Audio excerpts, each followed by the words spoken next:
All right, y'all. So this week's episode was really good. So let's just get right on into it.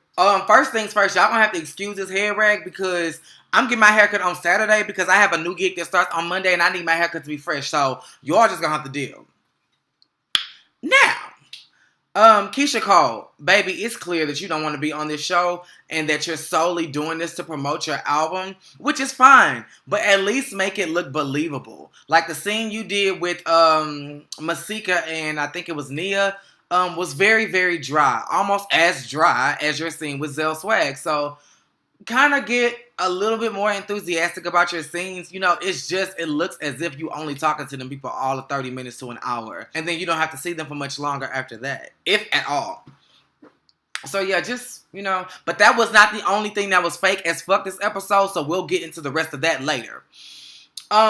Who's next? Zell. Zell, sweetheart, you alright with me. And the reason why I say that is because you don't take shit from nobody.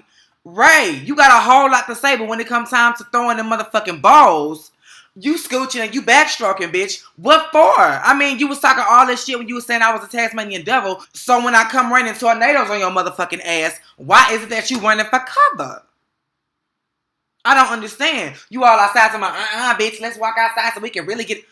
No, let's do it now. Why do we have to go outside? Speaking of outside, the other fake part of this motherfucking episode was when Cisco and Sierra was arguing in that studio. And he was like, I don't have to explain nothing to you. Just know I had your back. And she walked out and he was like, come back. He literally held the door open for her while she walked out. If you really want her to come back, why you just wouldn't grab her and just be like, well, no, let's talk about it right here. Y'all had to go all the way down the hallway, all the way out the studio, and stand outside to continue the discussion. What fool is going to believe that y'all was completely silent from that door until y'all came outside? Come on now. Come on.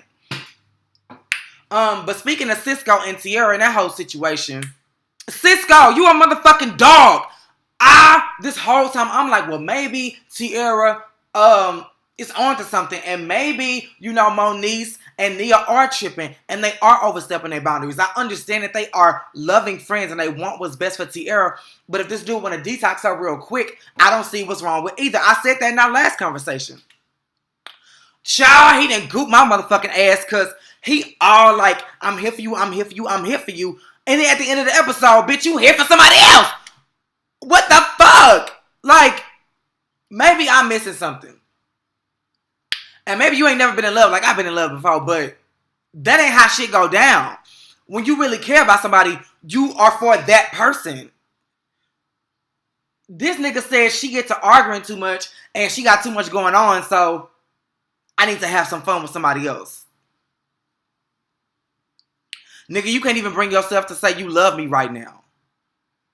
So that lets me know that we are fresh in this relationship.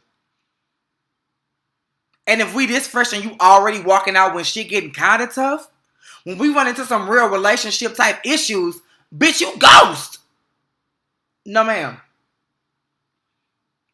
Moniece, this is another time that you were absolutely right about somebody. You was right about Fizz little bitch on the side a couple seasons ago, and you're right about Cisco. So people need to start learning to listen to you. Because obviously you on to something. Hazel-E. Hazel, you ain't nobody's boss. And you ain't running shit. I am tired of you feeling that way. But at the same time, these bitches are setting you up to feel that way as well. From the photo shoot, when you was with Rose Gold. And you was just like, it's the Hazel-E show. Hazel-E is making sure we eating. That may be the case, and you did get this nigga on the show. But bitch, stop acting like you the boss. You ain't Moniece Scott. She writing your checks. You work for Viacom, bitch. So you ain't really bossing nothing but your brand. This ain't your show. And I'm pretty sure that you ain't the highest paid talent on this show. So let's reconvene and pull ourselves together. And here you go acting like you finna get... This is what I wanted to say. Here you go acting like you finna give somebody else an opportunity in music. When was the last time you had a hit, boo? How you gonna help somebody else in the very field that you struggling in, mama? You saying you girl code this and girl code that, but all your songs have plummeted. Okay? Nothing was on the charts. Nothing was number one. I ain't seen shit on nobody's reality show. I ain't seen shit on nobody's award show. I ain't heard shit on nobody's soundtrack. I ain't seen shit on nobody's TV show that got Hazel-E's name stamped on it. Bitch, we not even repping you here in Houston. So, I'm confused as to where you popping. Popping enough to help Chanel West Coast. Because she gonna need a whole lot of work. Work that you also need. So, I'm a little confused. But I do side with Chanel 100%. Bitch, this is my song. I asked you to help out. How fucking dare you come to my video and not only place yourself in it, but you haven't gave me a treatment. You have choreography that you know that I have not learned yet. And you bossing up like I gotta do what the fuck you say on my record for my video. And bitch, if you want to get technical, this is my scene. I'm gonna wrap Moniece, Masika, and Nia up in this one little part right here. I understand how hard it must be to be in the middle of two people that do not like each other. But y'all gotta figure out a better way to do this shit. Talking to one another about how y'all gonna pull each other together ain't it. Moniece and Nia, y'all talking with Ray about Zell, but y'all cool with Zell. And then Moniece, you over with Zell talking about Ray, but you cool with Ray.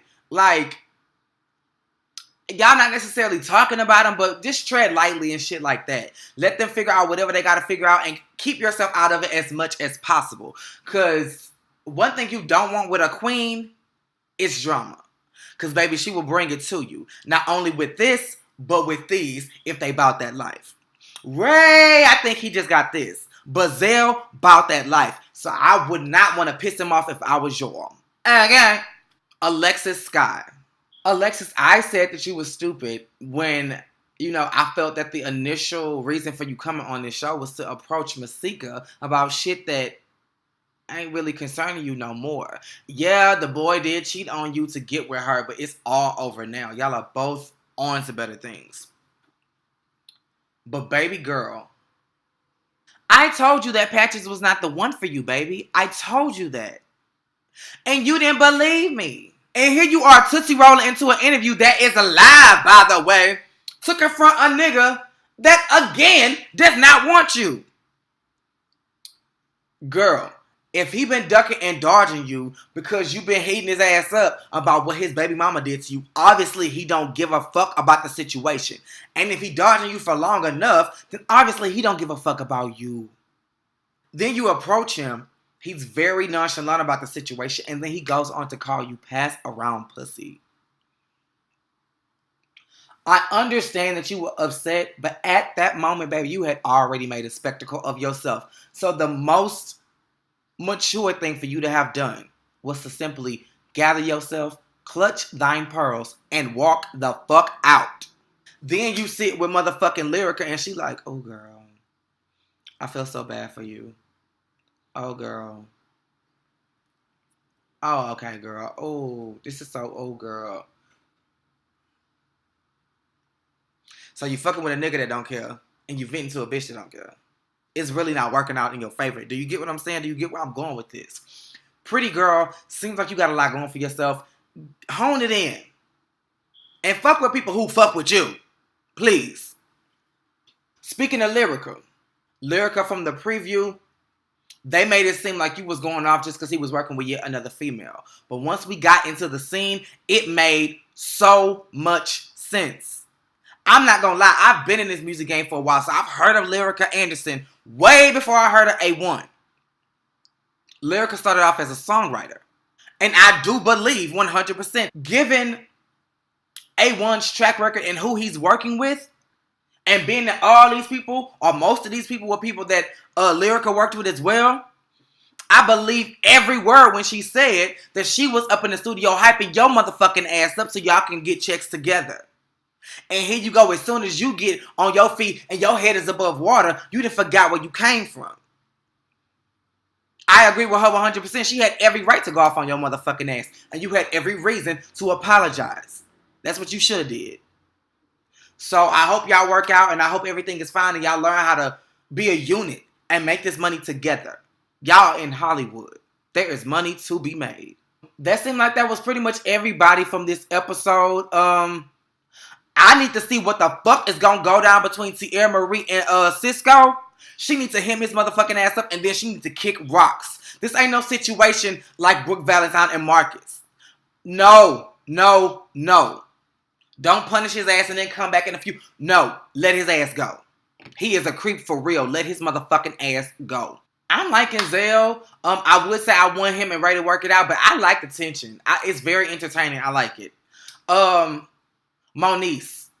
I like what you got going on. I kind of want you to have your own storyline because it seems right now that you and Nia are just bandwagoning on people's storylines. But I kind of want you to have your own. And where the fuck is Fizz? I'm not seeing him a lot. So maybe y'all can get together, focus on y'all family dynamic, and have a storyline that way with the girlfriend. I got to get in here and watch Greenleaf so I can give y'all a conversation for that as well. So y'all know what we got to see. Y'all know what we want to see. Same place and same time.